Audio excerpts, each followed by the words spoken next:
gentlemen, Anna Terranova here for the Tipsy Realtor, and we are here today. We're going to talk about the Procrastination Cocktail. Yes, there is a cocktail all about procrastination and what it costs you in real estate when procrastinating. Yeah, it was a kind of an interesting topic just to start thinking about it. Like, what did we mean by that? But once we start rolling on it, there is actually a lot of things we can talk about it. So, what's really sad? Well, wait a minit. What's really sad is we were going to do this earlier in the year, but we just kept putting it off. Another Robin's joke. That joke. Okay, let's do the cocktail. So the cocktail is going to be super interesting. Put the ingredients on the thing. Oh, yeah. Okay, so we're starting with a chilled martini glass, which you can see right here. Yeah. And, water. I'm always making a mess. Now, we're going to go on to our gin. Now, we are using Park's Gin, which is a local distillery. As always, we encourage you to do local using a fifth and vermouth shaker. And with the fifth and vermouth shaker, we do have ice inside. So we need 2 ounces of gin. And if you want to minimize the alcohol in this, there is spiritless gin, which is pretty amazing, and you can use it to minimize alcohol. So many options now for those mocktails that actually do taste fantastic, and they have all different herbs and flowers and citrus and things like that. So 100%. It's great. I know. I can't wait to make someone a completely non-alcoholic gin martini one day. That actually tastes great.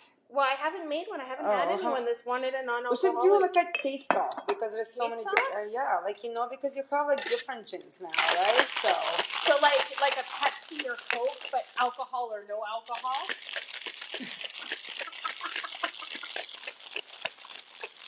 All right, shaky. Come on, it's a martini, so it needs to be cold. So you guys can see it's a very interesting. Like, I think the chartreuse definitely. We're like, wow, that's going to be an interesting drink. So chartreuse, gin, some vermouth, and limoncello. I always love limoncello, though, I have to say. Which is, I think, our new discovery for this year, how much we all love limoncello. Well, when we did our duck hunt, I had a bunch of people come over to my house to help me hide the ducks, and then they came over and had drinks after. And I actually had to buy an extra bottle of limoncello because we drank all the limoncello that night. Yeah.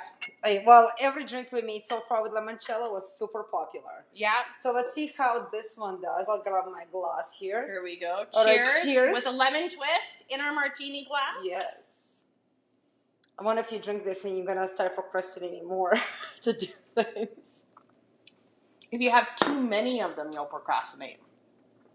You do get a little hint of the green chartreuse. It's a small hint, but not a lot. Is that what kind of like herby little? Yeah, that's the herby taste in it. So a small hint of the green chartreuse, but it is more forward facing when it comes to the limoncello. You know, I'm not hating this. No, it's not. It's not horrible. I actually was like, because it was such a weird bit of ingredients: limoncello, gin, vermouth, green. You know, it does taste a little bit like a medicine or something. Yeah. I think that it would be someone who wants a fruity martini, but not a girly martini. Does that make sense? Yes, definitely not a girly. It's not a girly martini, but it is not your traditional martini. It's a fruity martini without being girly. Yeah. It's almost like so medicine-y that you're going to feel healthy after drinking this. Okay. Oh. I don't even know how to respond to that for Anna. Yeah, so, just like, you're having a tough day and, unhealthy way to medicate yourself is to have a drink after a tough day at work. This is it. Because self-medication. Self-medication. Tastes like medicine already. All right, let's talk about, so the topic, it was a really hard topic for me. Like, it was a long. How procrastination costs you when you're buying and selling.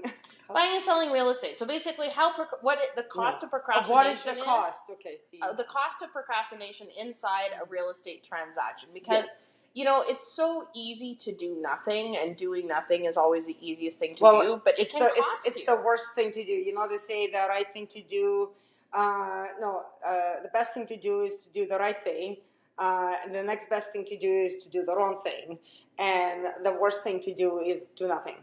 So Absolutely. that's how they say it, right? Like there is a, but when we were thinking about it, so of course, I was thinking about the costs right away, like the actual dollar signs. But as we were chatting, there's a lot of emotional costs, the mental things for probably both of you and the realtor.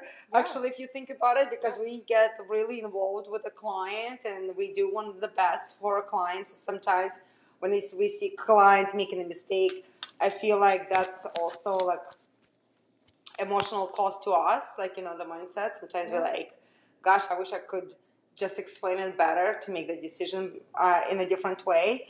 But yeah, like for example, I was saying, like every market isn't equal. We can talk about this market a little bit more, but I have the market where you jump on, like like you're renovating or you're building, and you jump on the train a little bit too late because you were waffling on buying a property. You were looking for that perfect location. I call that perfection paralysis. Yes, and sometimes you just have to kind of jump on something so you can start the ball rolling. And if the construction or renovation takes too long, you end up missing the market, and hence you might not even sell the place or not make as much profit as you thought, because we had those markets where you go up and it's kind of really nice and hot and the prices are gaining, there's a lot of activity, and it just goes down. And sometimes if you miss that hot market and you're like, here I go, the product is ready, and nobody cares. Absolutely. And then if you're waiting, sometimes you'll sit there and you'll wait for interest rates to drop, because you'll think, well, interest rates are going to drop and that's when I'm going to come in and I'm going to buy my house.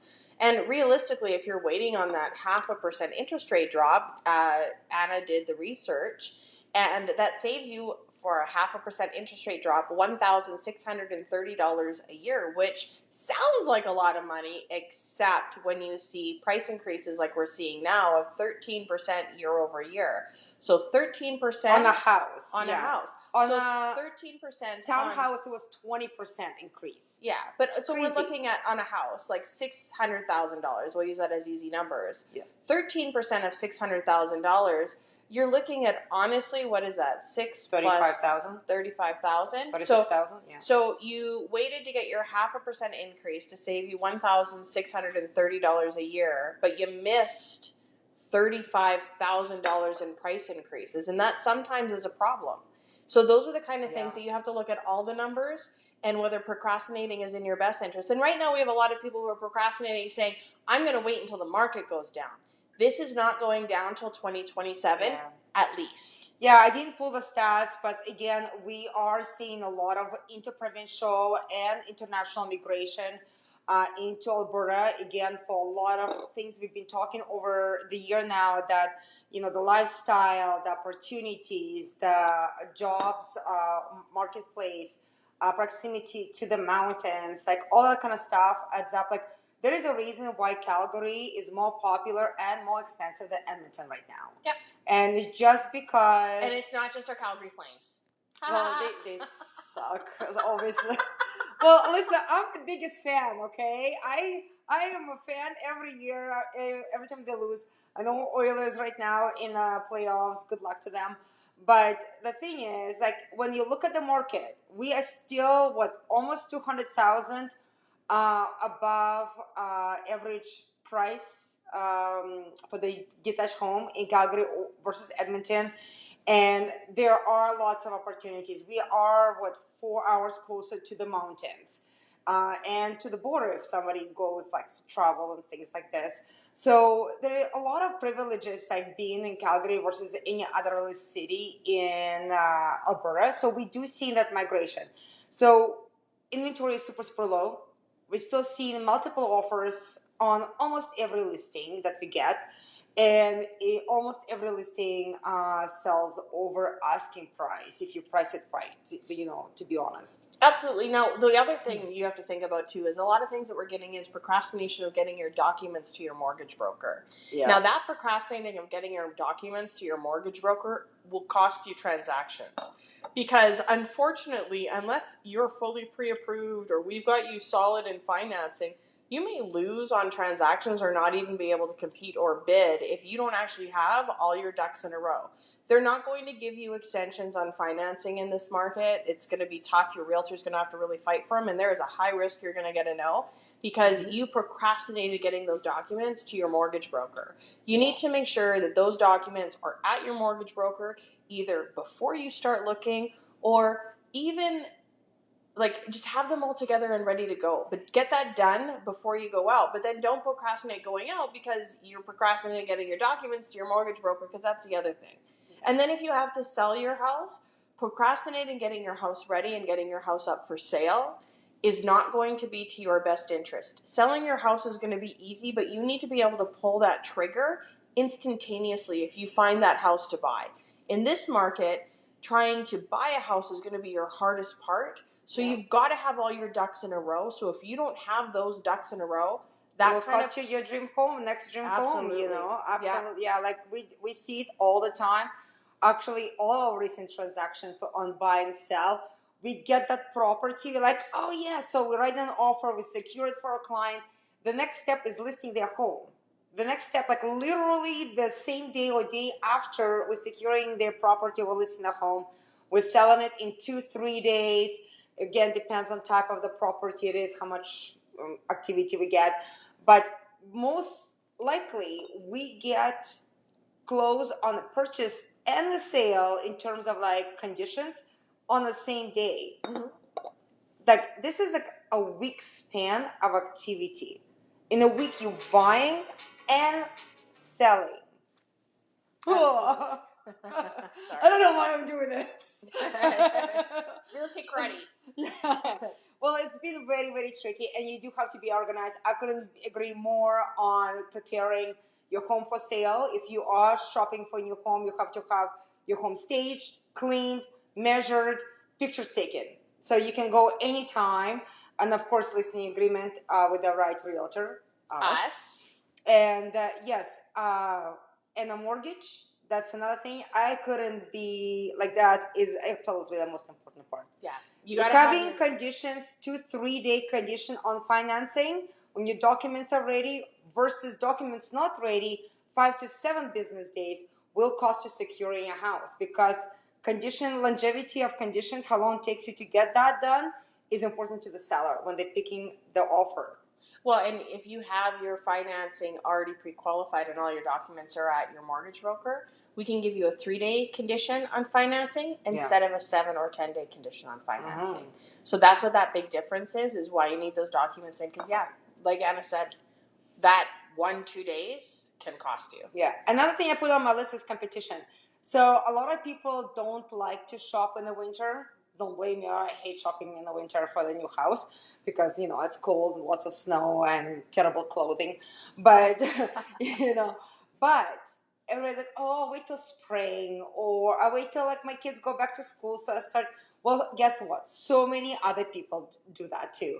So when you decide that you don't want to inconvenience yourself, you're going to be competing alone instead of like having 2 or 3 offers on the place. You're going to compete with the 10 to 20 offers on the place right now. So sometimes inconveniencing and shopping in a slow market, which is, we don't have a slow market right now, but still less competition means you have more possibility of securing a place for yourself at low price range. Agreed. Yeah. So, anyways, now it's price time. Price time. Okay. So, if you like and share our show on any of the lovely social media, obviously Facebook Live, Instagram, LinkedIn, YouTube, things like that. Yes, we have our show there. And tag the people you think love the recipe. I think or you thought the show was funny. Or you just think Robin's funny. Yeah, or just Robin was funny. The joke was really great at the beginning. And then if you like if you think your friend or family member needs to hear what we were talking about cocktail wise, or real estate topic wise, please tag them, and your name will be entered as many times to win the set of 4. So what is I don't know what They're you call called this. scoozies. So what they are is they're a little glass cup that has a cover and a straw, so that when you go out on your patio in the summertime, And it's glass. It's plastic. I think it's glass. But you go out on your patio in the summertime, you can have some amazing cocktails. No bugs get inside. No bugs. Straws are lovely to drink out of. And they're very pretty. And they're very pretty. Aesthetically, so aesthetically. Exactly. Cute. So, like and share. Yeah. And next week, we are doing the glory of gardening. Oh, dear God. And I have no idea why our topic is land zoning and what it means for you, but that is what we did. It was at the end That's of the actually a really good topic to talk right now, because the blanket zoning. I know. But why do we have the glory of gardening? That's the drink name. I know, but why is the glory of gardening the drink with rezoning or land zoning? I don't know. It's a good chance that was at the end of our planning. And there may have been a few cocktails consumed between start and finish. But that is what we're doing. We got it in the book. We're just going to roll with that. You're going to buy it on Amazon. We got it in the book. Everything is good. And, of course, if you are looking at buying or selling real estate, know anyone who is looking at buying or selling real estate, please send them to myself and Anna Terranova at the number on the screen. We'd love to help you out. We are here for you, even if you just want some information. It doesn't mean a commitment. Don't miss that market, because there is a lot going on right now that you can take advantage of in terms of purchasing Airbnbs. Calgary Stampede is coming. If you want to make that money, give us a call. And of course, if you, again, just in general, low inventory. So if you're a seller and thinking of selling, there is a lot of opportunity for you. Absolutely. We look forward to seeing you guys next week. See ya. Yeah.